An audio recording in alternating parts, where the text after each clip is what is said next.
Hello Twin Flames, this is your weekly card reading and we begin as usual with Divine Feminine Energy.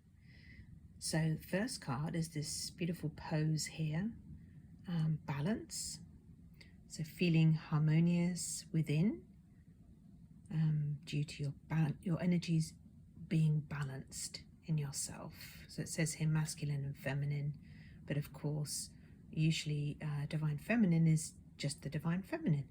So if you're balancing energies within yourself, then that's really just you stepping more deeply into your femininity and learning to express through that energy.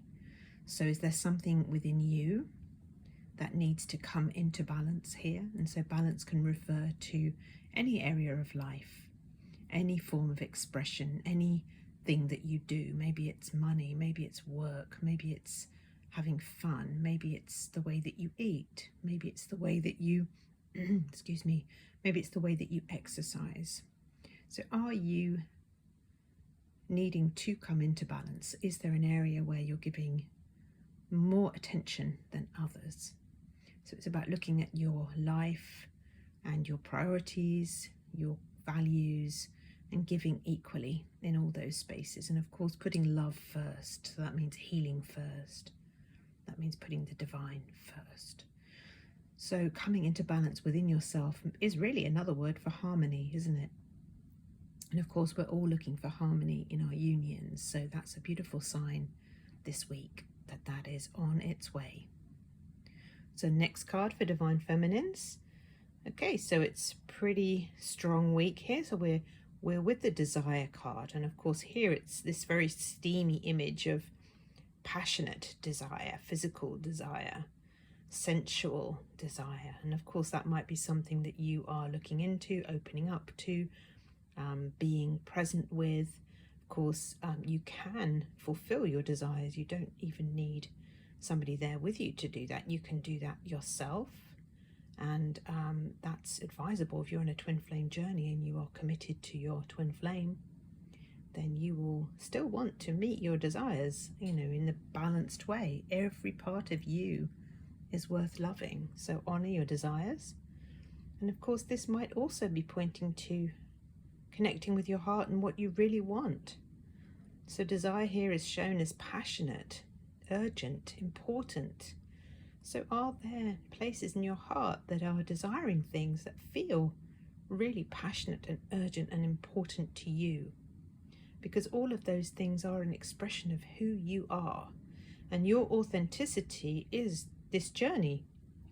You are coming into a full, complete, balanced expression of yourself, and as you do that, your union is naturally gravitating towards you effortlessly, right? Because you're one, and so you can't help but be with all of yourself when you're being true to yourself. So explore your desires this week.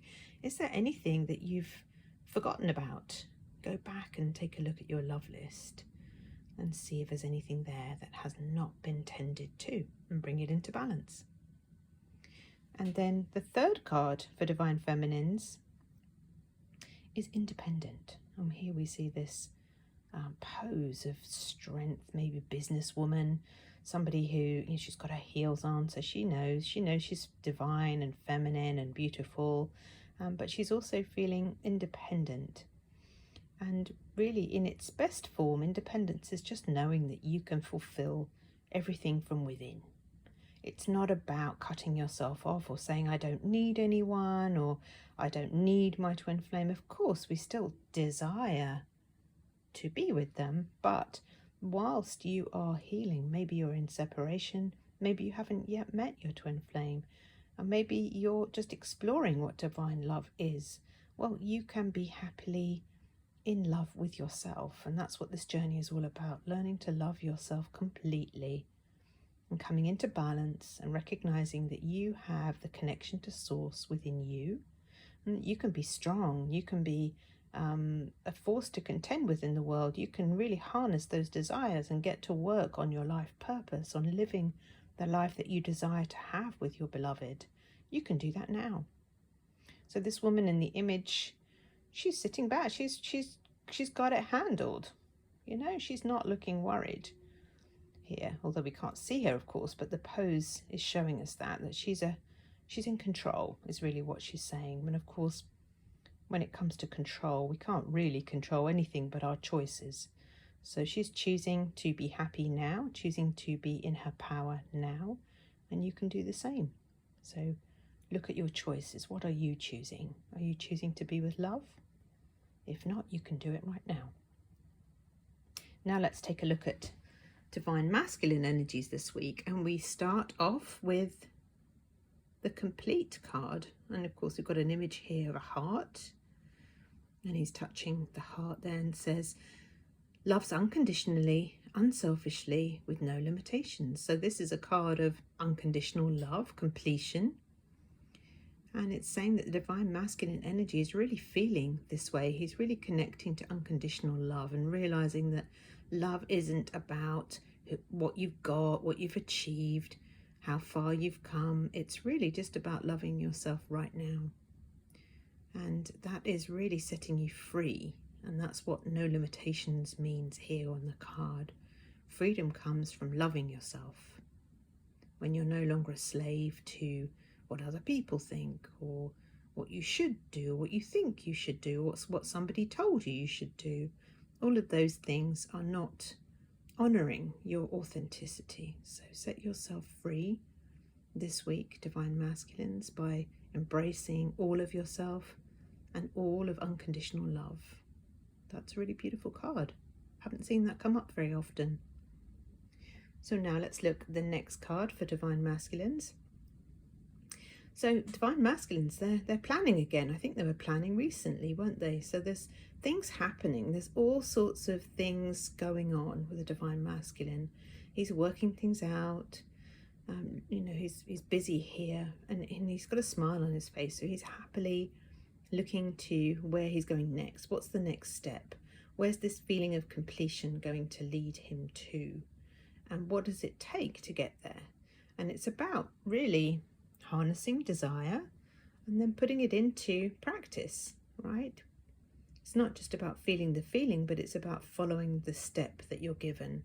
So when you harness your desire, when you let yourself feel it and claim it and own it and say that it's yours, and you feel complete with love and as though you're not lacking anything, then of course it can manifest. So what are you guided to this week, masculines?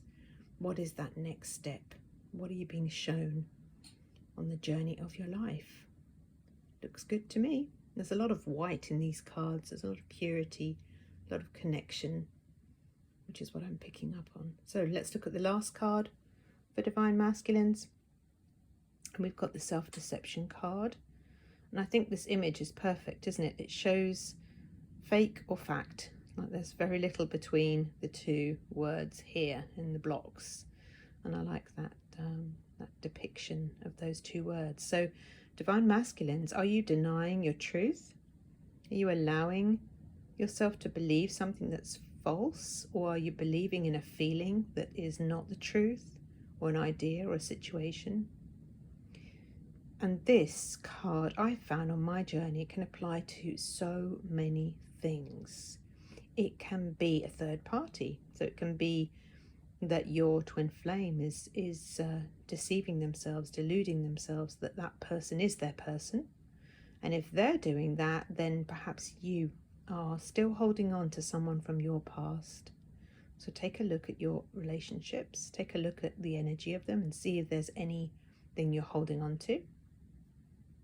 The other thing it can refer to, and this is where we go deep into the healing here, is it could mean that they're believing that there's something about them that isn't divine. So that might be a feeling that's just, oh, I'm just like that. Oh, I can just never do that. Oh, that always happens to me. Or I always get into trouble. I always have to struggle, or it's always difficult. Any feeling, any belief system that makes you feel bad is not coming from the divine truth. So all the bad feelings are coming from a lie somewhere. They're coming from ego. That's the belief system that we're wanting to dismantle, because love feels good. True love feels good. So anytime we feel bad and we're trying to make ourselves believe something that isn't true, then we are not aligned.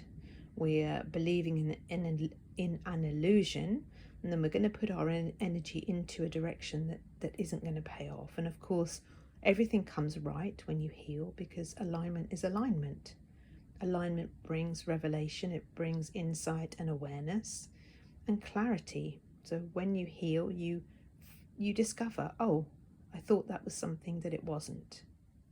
Oh, I believed that was how I am, but I'm not. That's what healing does. It brings you back to your truth. So that is a really good card to see, because it means it's coming up and it's going to be looked at. So now let's take a look at the union energies. And this week we have the Triumph card, which is a major arcana card, which means it's stronger energy, more powerful energy, more impactful energy. Maybe an energy that's going to take a little time to come to fruition. And we have here the number 7, which for me has always meant a rather mystical number, a connection to source, a connection to all things that are not generally seen or known. So the mysteries of the universe. And the card Triumph, we see this horse in motion with the man riding it. It's otherwise known as the Chariot card. And so it's a card of movement, might be a card of travel, might be a card of something to do with a vehicle. And the word triumph here means that things are in motion and they're leading in the direction of success. So the energy of your union is moving. It's moving fast because that horse is not slow. Look at the wind in his hair. It's moving pretty fast. And so that means that there's an energy in your union that is moving, and it's moving in the direction of triumph. So that is beautiful to see. So let's see how it pairs with the other cards. And the middle card here is a message, and it says it's important right now to take a step back and spend some time alone instead of placing your focus on another. Now is the time to give to yourself. So this card is really just pointing to the fact that you don't get love from your beloved, from your twin flame, from your divine partner. They're there to connect with source within their own heart, and so are you, and then you share that fullness with each other. But they're not the one that you get it from. So this card is pointing you back to yourself, to your own connection to love, and it's saying, yeah, go be with you, get into balance, connect with your desires, and also, learn that you are independently able to connect with love and fill up your own well. Expand your own feeling of connection to love from within. That's very attractive to your beloved. So that's a really important message. And then the last card for your union energy is calling in your soulmate. And of course, soulmate here, when the deck was created, they didn't use the word twin flame. So you can exchange the word soulmate for twin flame. There is a distinct difference between the two. And soulmates are not eternal partners. They are partial resonant souls. But your twin flame is your complete, perfect match in every single way, including romantic love. And so here it's saying calling in your twin flame. So there's a need in your heart to call them in, maybe because there's a bit of deception going on. You're not quite certain who it is, or you're hanging on to energy of a previous relationship. But it's time to really just spend time doing a meditation, perhaps connecting with your beloved in your heart and feeling that feeling of being together, connecting with each other, because you're always one in your hearts. You will always find each other there. So that's a beautiful place to leave the reading today. And if you enjoyed it, please like and subscribe, and I will see you in the next video. Thank you.